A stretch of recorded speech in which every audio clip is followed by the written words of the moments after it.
Greetings, friends. Jason here for AxodysFC.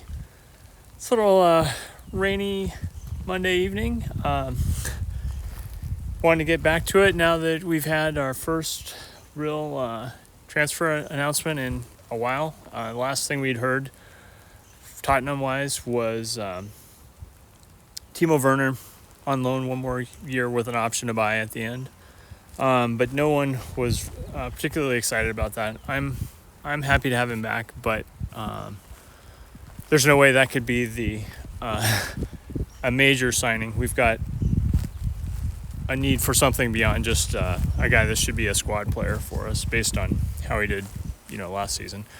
And so today we got the confirmation that Archie Gray, 18-year-old wonder kid from Leeds, is going to be joining the club. We managed to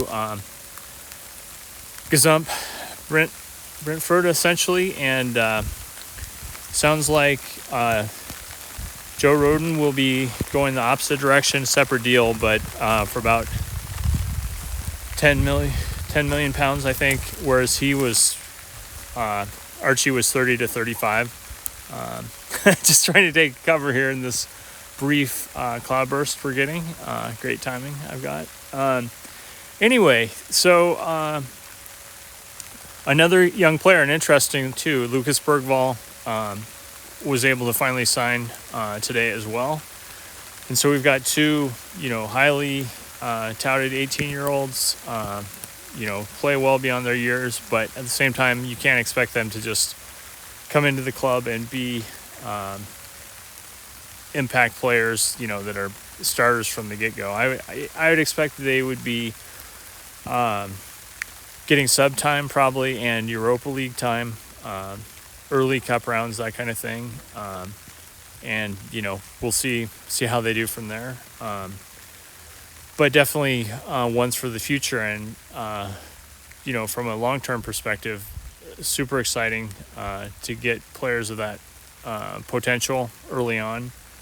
And so I'm very optimistic. I'm excited to see what they can do. I didn't watch Leeds much at all this past season, but Archie Gray, actually has been playing with the first team essentially since, or at least practicing with them since the age of 15. So he was actually working with Bielsa when he was still there, and anyway, he's been working his way into essentially what ended up being a starting role all last season. And also interesting, Last Word on Spurs pointed this out on their most recent episode, is that basically he was the guy that kept Jed Spence out of that starting right back spot. I mean, 18-year-old Daniel Farker considered him that much of a better option for him and counted on him, and he performed well. So pretty interesting how that worked out. And essentially, we're still waiting on all the major signings at this point. Euros are still going on. England just escaped thanks to Jude Bellingham's awesome overhead kick with like a minute left. So anyway, encouraging to see we're making a little bit of progress, a little bit of headway, and definitely there are still big moves ahead. I'm very curious to see how it plays out. I mean, Eze and Ivan Toney are still potential options, that we've been at least linked with in the press. I'm not necessarily counting on anything.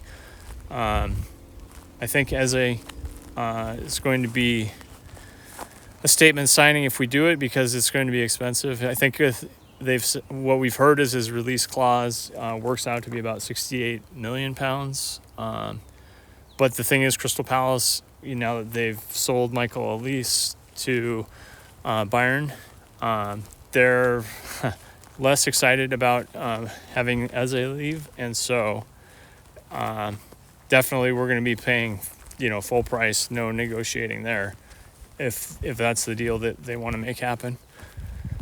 So, definitely a good to see movement after kind of a long June without much progress, and I'm hopeful that we'll see a little bit more action in the next week or two. Højbjerg had a good Euros, but Denmark's out now, and